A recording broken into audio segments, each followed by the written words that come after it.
guys, good morning. So this video I am uploading to just lay out all the facts on what has happened on that Tapa incident.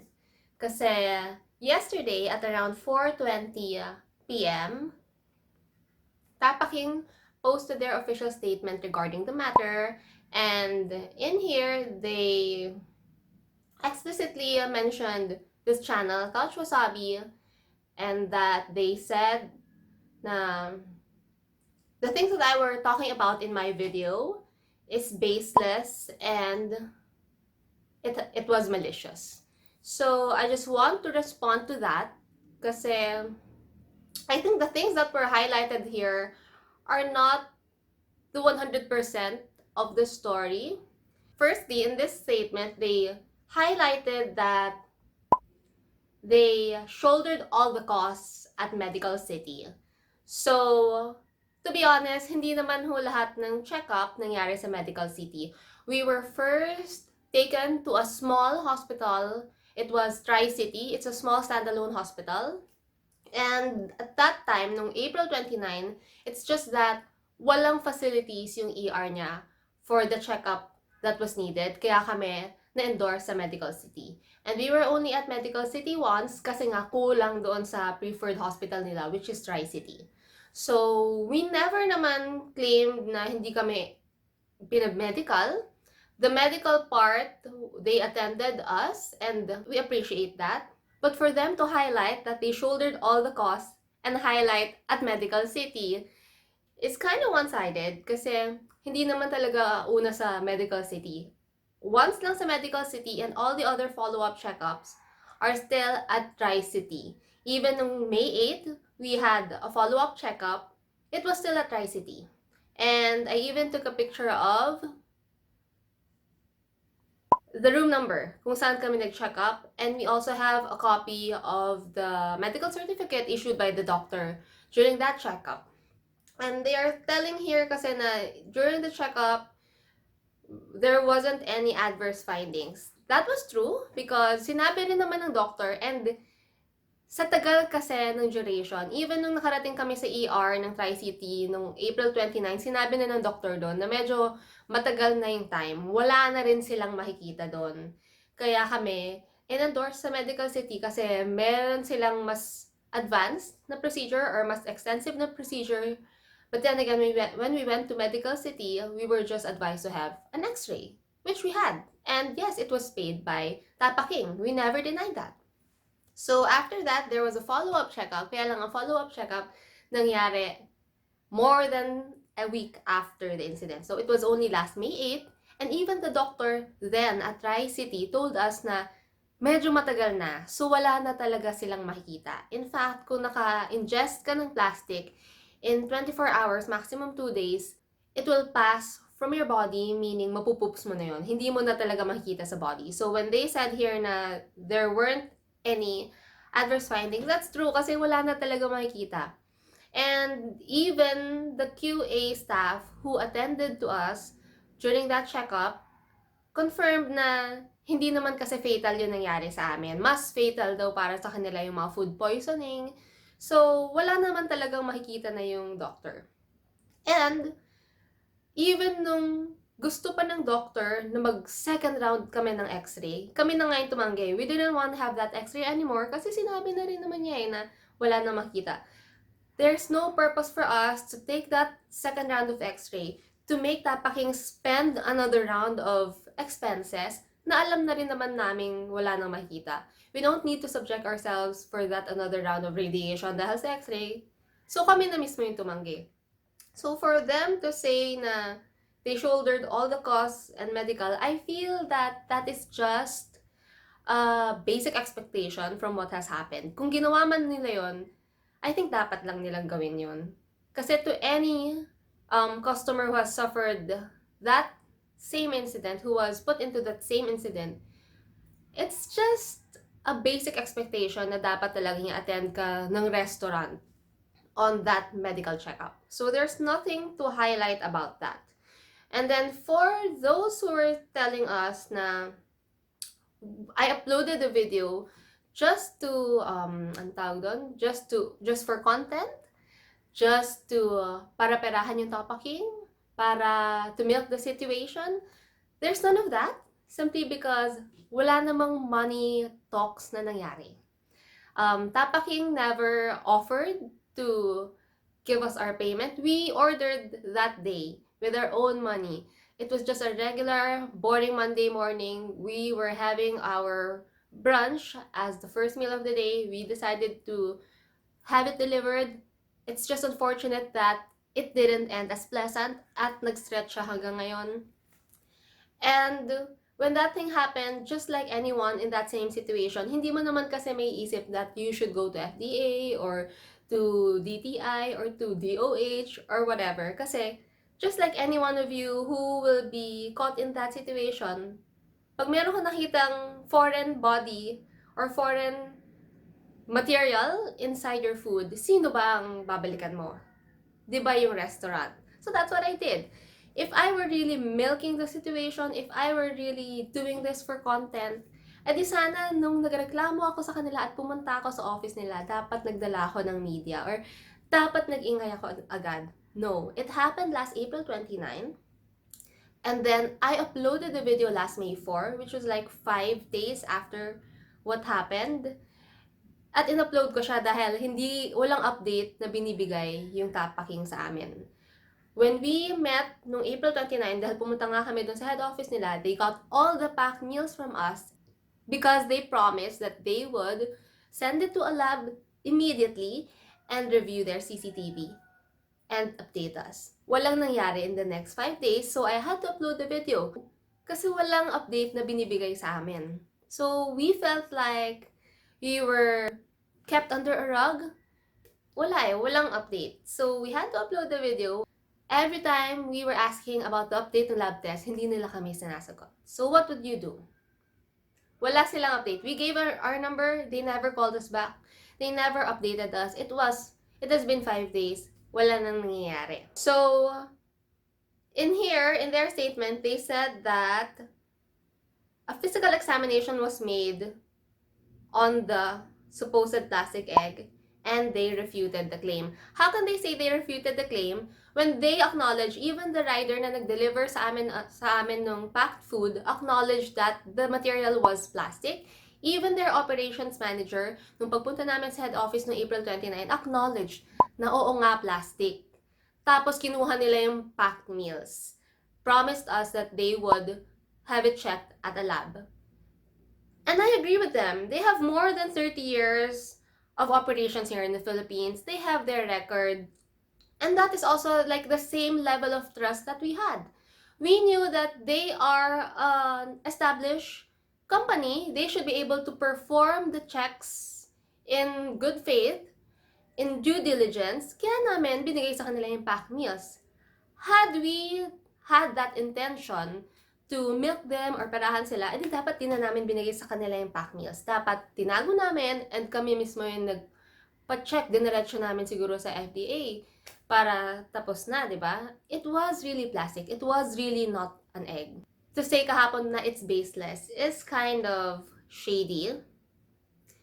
And this video, I will just lay all the facts, okay? I'm not gonna be putting my opinion about it anymore.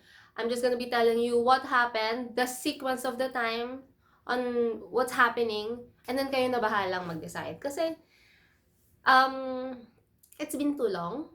The packed meals have been with them, and hindi pa nila napapadala sa lab. Imagine that. April 29, they promised that they will send it to a lab immediately for it to be checked. But today is already May 11, and wala pang results. Wala pang lab, in fact. Hindi pa siya nabibigay sa lab. So, if they were really, I guess, true to get to the bottom of it, dapat April 29 or April 30 pa lang, napadala na yan sa lab. So, what happened was, I uploaded the video kasi wala pa kami update. So, of course, nakarating siguro sa kanila yung video. I really don't know. But they started following us up with the clinic schedule kasi dun sa follow-up check-up. And nangyari yung follow-up check-up noong May 8. But all those times, whenever we're asking about the results of the lab, because that's the only thing that we're concerned about, to be honest. Kasi nga sinabi na naman ng doktor sa ER ng April 29, medyo matagal na. Parang wala na talagang basis. Kahit nagpa-check up kami ng medical check-up, wala na talagang basis. So, nung May 8, that was more than a week since the incident, sinabi rin naman na ng doctor na nag-pass na yan sa katawan mo, na poops na yan if ever, hindi na natin makikita yan. Kaya wala tayong nakikita wala na yung mga symptoms kasi malamang na expel mo na yan from your body. And no May 8, we also had the chance to meet with the company GM. And in that meeting, to be honest, I felt that it was more fruitful than the April 29 meeting because I felt that the GM was more sincere in stepping up or in being more proactive in handling the situation. Because I told her that I was really disappointed in how they are handling the matter kasi walang nag-update sa amin, it's been more than a week, what's going on, blah, blah, blah. And the GM assured us that they are on top of it, they have a specific chat group about it, blah, blah, blah, blah, blah, blah. And in that meeting, it was just an exchange of what happened on our part. I told her again what happened. For sure, I know she knows na, and I told her my expectations na moving forward, I expect that you guys keep us in the loop, update us what's going on. Kasi kami yung directly affected dito eh. We were the ones who ordered and who was able to eat that thing. It wasn't an egg per se, kasi hindi talaga siya napupunit. And in that meeting, they told us that they have submitted the eggs, the packed meals, to DOST for checking. So at that time, nung meeting na yun, I felt na, oh, okay, that's good. At least umaandar, pinapacheck pala nila. And we ended actually the meeting na we are all happy. I felt satisfied because I felt that okay naman, ina-attend kami. And tapos na yung second medical checkup. They said that they will update us more.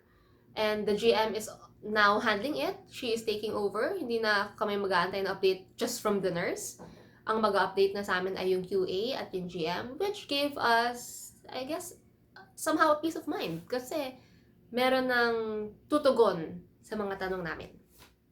So that was May 8th morning, nag-meet kami. It extended until I think early afternoon or right after lunch.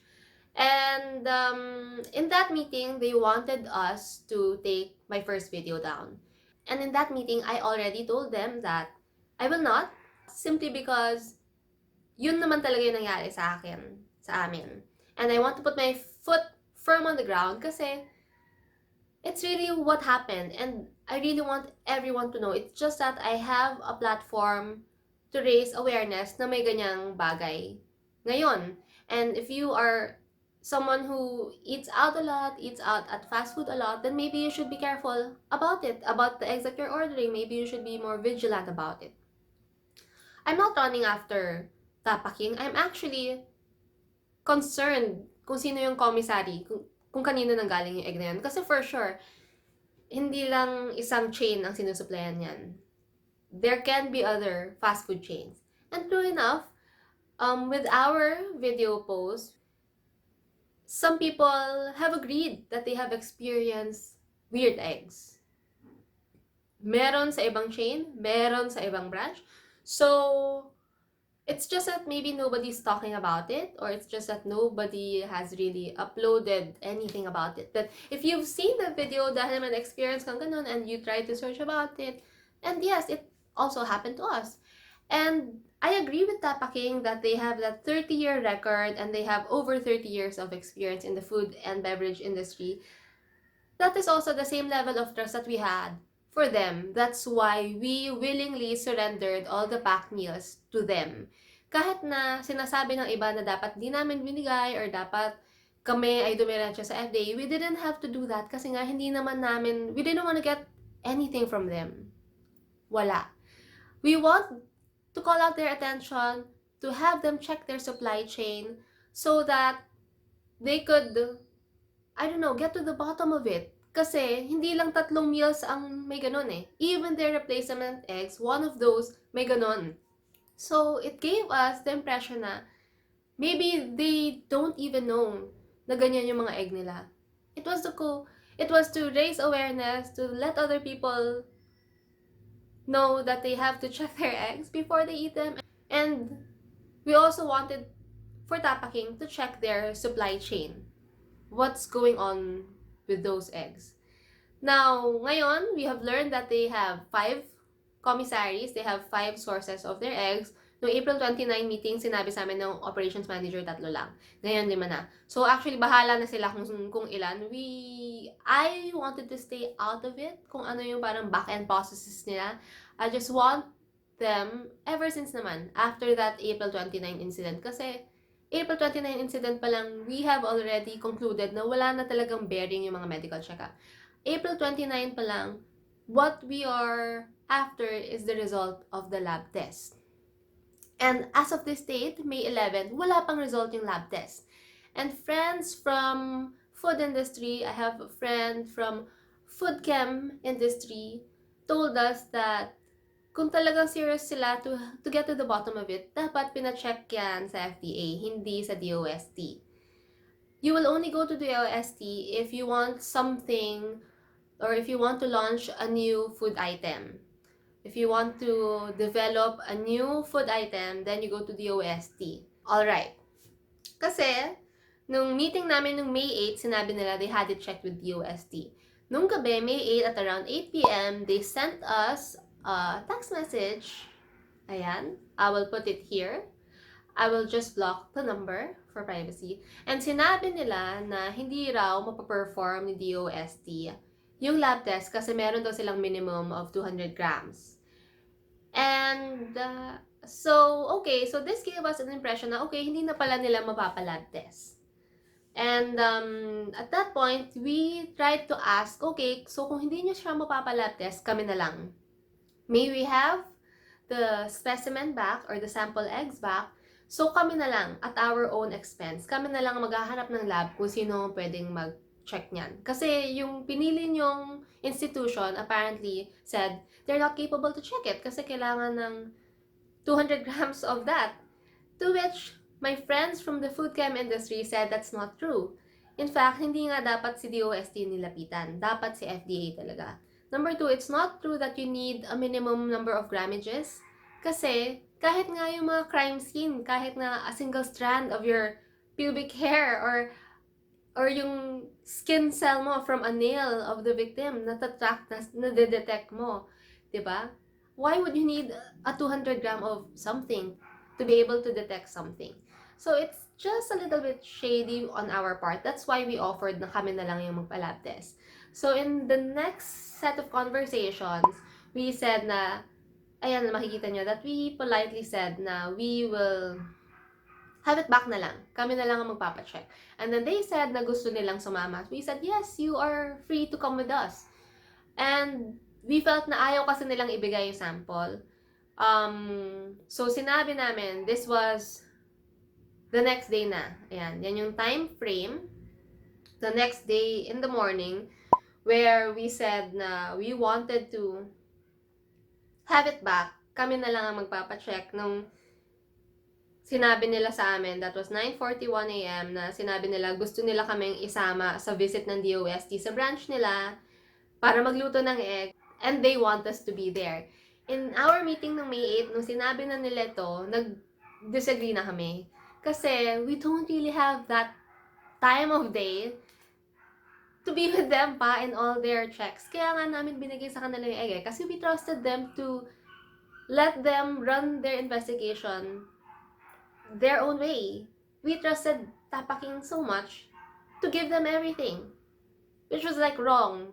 So if you guys are in that same situation, never. Just keep it, kayo na lang pa-check. Kasi tumagal na ganito, and it reached pa this point for them to say that everything is baseless and malicious.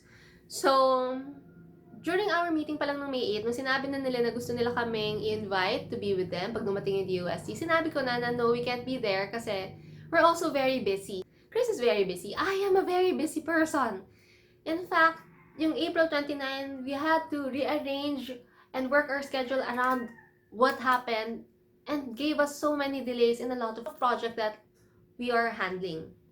And we told that to Tapa King na sinabi namin na mas importante sa amin yung time na nawawala kaysa sa kiniklaim ng iba na pinaparahan namin sila. Wala naman kasi talaga, there's no money talk ever that has happened. And what's going on right now is more of the inconvenience that we had to go to the checkup kasi gusto rin naman namin mag-comply and nag-offer din naman sila.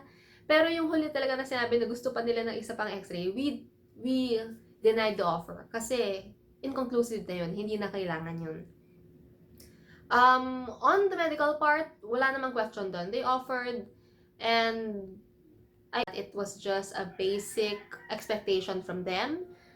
But the lab test talaga yung I was keen into knowing the results ng lab test na hindi pa nila na-perform until even up to now, wala pa talagang lab test. Wala pa nga kaming update about the CCTV. None. They were just inviting us to be there with them pag dumating daw yung DOST, which I don't feel would have a bearing kasi pwede na nilang palitan yung eggs nila by that time pag dumating yung DOST. You know what I mean? I mean, they can... Wala nang bearing yon. I mean, there's no point kung bakit pa kami mag-a-attend na manonood na paano nila lutuin yung itlog nila. Kaya, naman sinabi nila, no, we are very busy. We don't have the time. Parang iniisip niyo ba, we are just waiting for your call to tell us to go to where we have to go with you. We don't have that time. We are very busy. So, nung in-invite nila kami doon, tinanggihan na namin. And in this same phone conversation, this is like the day after, this is May 9, hinihingi na namin yung specimen pabalik. Kasi nga, sinabi na nila na hindi kaya na ng institution na napili nila. So we said, okay, maybe we can have it back. Kami na lang. We have the resources. Kami na lang ang maghahanap. We have the resources to have it checked. Ang response nila ay, sabi daw ng GM, they want to assist on the lab test. And then we said, yes, of course, you can accompany us. Hindi naman namin itatago kung ano yung lab test eh. In fact, it's for public knowledge. It's for common. It's for our peace of mind. It's for your peace of mind. It's for both parties' peace of mind. Kung ano ba talaga yung nilalaman ng lab test. Since sinabi na nila na hindi magawa ng chosen institution nila, kami na nag-offer na kami na lang ang magte-test. So, sinabi namin sa kanila na since we have given you naman the first chance to work on those packed meals, I think naman na it's just fair na since sinabi nyo na hindi kaya ng institution or lab na napili nyo, I think it's fair na kami naman yung bigyan nyo ng chance, na kami naman yung maghanap kasi baka mas may mahanap kami. And true enough, that same day, nakahanap kami ng lab who will be able to check it. So, ewan ko kung bakit it took them, more than a week to stick with an institution, tapos ang ending, hindi rin naman pala matetest. Tapos sasabihin sa amin na kailangan may minimum. Na sinabi na sa akin ng friend ko from the food chem industry na it's not true. They can check it kahit 1 gram man yan, kahit 5 grams man yan. However little that is, there is a way to check. So, we didn't wanna make a big fuss out of their 200 gram minimum, maybe because ganun yung facility ng DOST. We don't really know and we don't really want to put time to know kasi we trusted nga the company for them to perform their investigation in due diligence. Okay? So, nung sinabi namin na, okay, basta gusto na namin makuha and yun nga, I think it's fair naman na kami naman yung maghanap ng lab to check that kasi it's also for our peace of mind. Sinabi nila na at 3 o'clock. So, 10 a.m. yun. 9-10 a.m. na hinihingi na namin pabalik yung mga packed meals. Kasi sabi naman nila, freeze naman nila, tinago naman nila, hindi naman nila dinispose. So, hinihingi namin pabalik para kami na lang magpa-check. Nung 3 p.m., bigla nilang sinabi na, ay, pwede na pala. Ano pala, kaya pala ni DOST.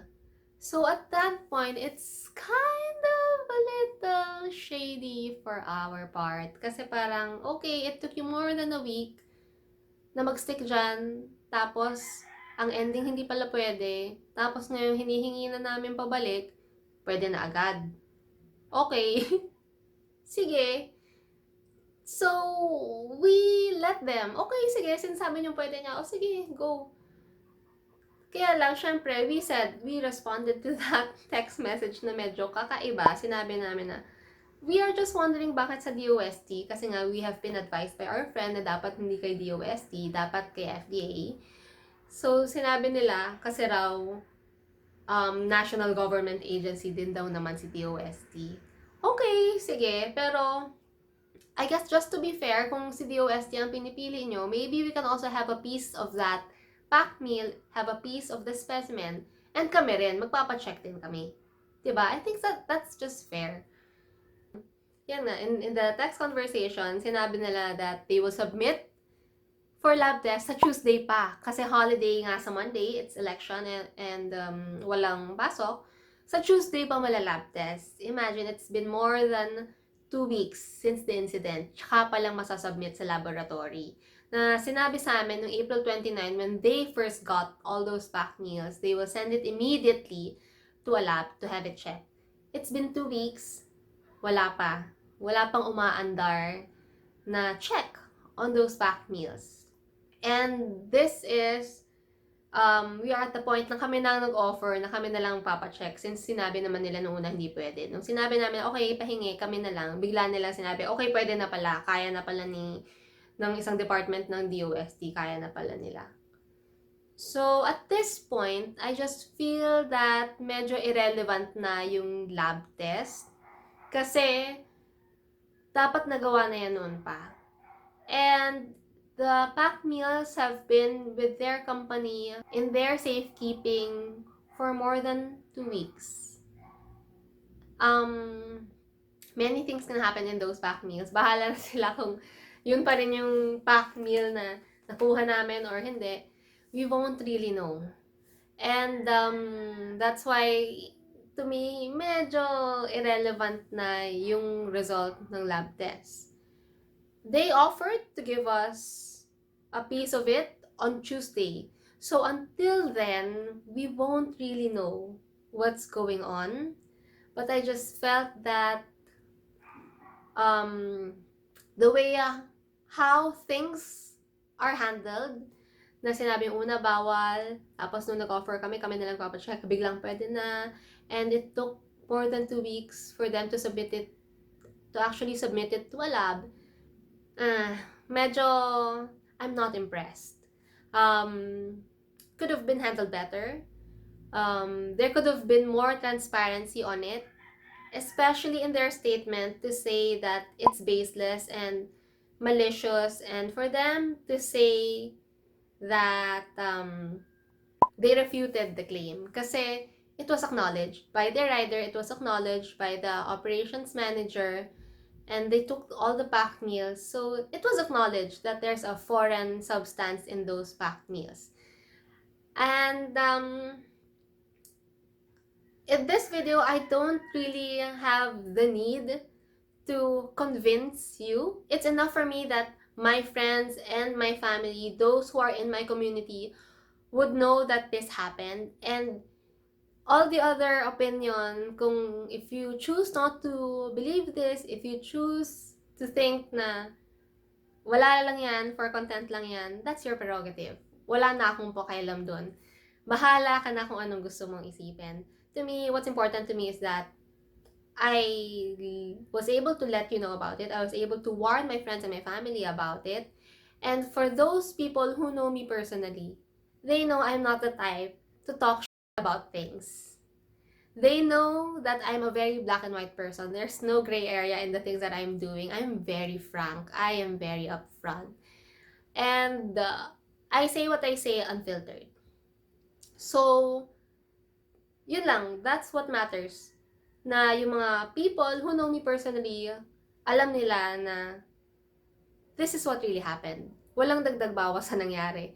Yun lang ang nangyari. We never denied the efforts that Tapa King exerted in this incident.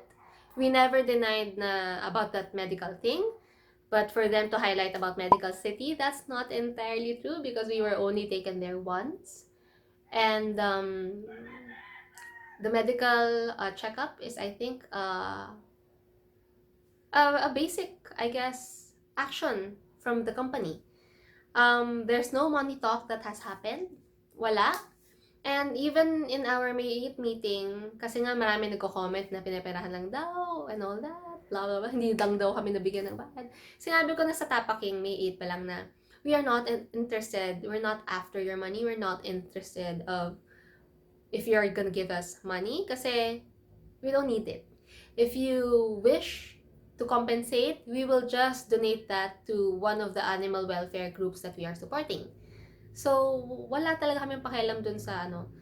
What we are really after is kung ano ba talaga yung laman ng packed meal. And that's why I am very keen on the result of the lab test. To which up until today, up until May 11, wala pang lab test. Wala pang nagte-test dun sa packed meals. So, yun lang. Come Tuesday, May 14, I think they will have it submitted to a lab. I really don't know. I already told them in our May 8 meeting na busy na ako for the rest of May. I cannot attend to their requests anymore. It's giving us so much inconvenience. Sobrang inconvenience. We had to work around sa schedule na binibigay nila pag may check-up, pag may ganyan, medyo mahirap. So, nagsabi na ako na I can't be there. So, as to how these things will turn out in the end, I really wouldn't know. And to be honest, there's nothing much else to do. I felt that if there's something to be done, dapat nagawa na. It's been more than a week and a half. Kung may lab test, dapat nagawa na. Dapat nalaman na namin. To be honest, dapat case closed na ito. But for it to be dragged up until this point and up to next week pa, it's kind of too much na. On our end, of course, hindi na lang kami mag-order na from that company. It's taken a toll na parang we are not getting anything from this. We don't need anything from this. We just want the lab result for our personal peace of mind.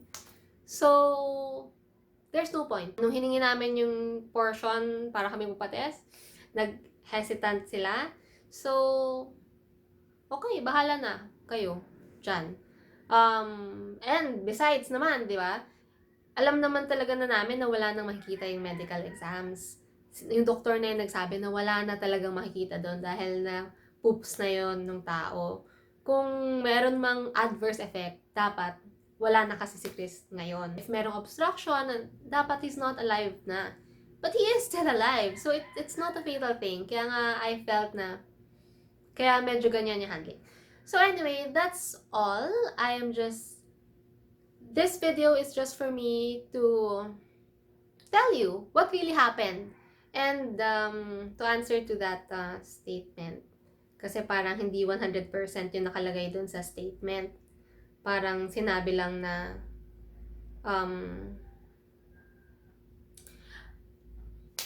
there are two sides in every story. And I guess this is Tapa King's side. Maybe in their perspective. Pero I'm sharing with you the timeline on what happened from this one na pinost nila just yesterday at around 4:20 p.m.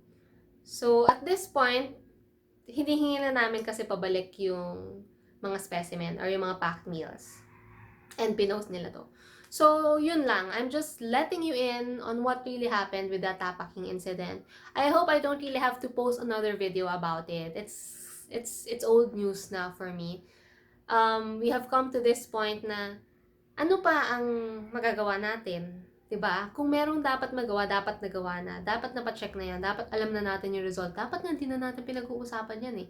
But no, this was dragged to here, and they wanted us to take the video down. We will not take the video down because it is what really happened to us, and people should be aware of it. We are not saying it's the company's fault. We are requesting them to check their supply chain. Kasi our concern is hindi lang naman sila yung sinusupplyan nun eh. For sure, marami pang iba. So yun, this is all that's going on behind that Tapa King incident. The things that you may not have known before this video. And I don't wish to talk about this anymore. Let's just go back to our regular programming, to the happy content that I always upload. And I guess I'll see you in my next video, and take care. And of course, check your food before eating. Bye.